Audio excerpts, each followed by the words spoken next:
zay tena mahatonga alola critiquer be ny fitsarany hoe makavola ro mpitsara ao hoe ohatran'izao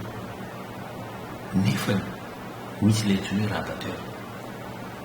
le rabateur io zany mandehandehan izy ivelany any dia mety olo misy problème dia manatona izy misy problème avitatsika io hoe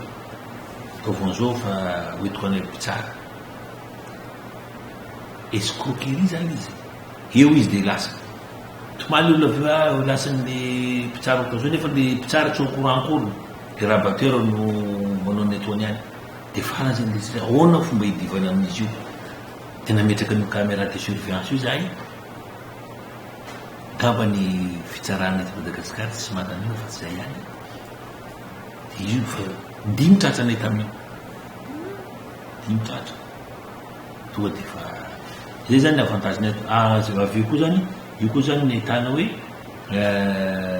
olona mivezivezy atao amin'ny fitsarana na film manomboka ny audience dia hita eo no caméra de surveillance io misy moa sasany indraindray mandà tamin'ny fitsarana nandeha izy tsy nanatrika an'io hoe fa manino fitsarana atao contradictoire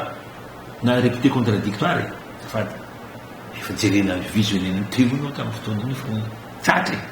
be dia be zany avantage azo amin'io be dia be dia zay zao ohatrany hoe fanavaozana anak'olona tena dia manarakaraka an'izay moa zany nanoezaka koa zay nanao ny climatisation salle d'audience atamatavo mafana dia tena hoe mba ampisy zany io moa le rehefa toeram-piasanao ratsy tsy mazoto miasa misy impact io fa rehefa vita tsara kosa izy mazoto ianao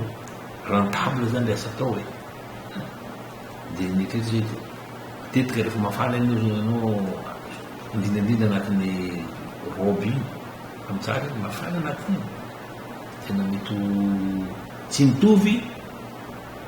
par rapport amin'ny misy ny climatiseur zany dia zay efa nijerefa nay efa zay zao amin'izao fotoana zao dia efa mieritreritra zavatra hafa koa mieritriretinay zao zany raha misy dimy voaka tonga dia eonao dia efa hita le didy tsy miandry eny fa mbola mieritreritra zay ahoana fomba natanterahana zay fa misy ihany andalo teto maromaro misy moafiarahamiasa tamin'ny zero avy ny ivelany hoe ahoana fomba natanterahana zay fa manao ny étude zany zay zao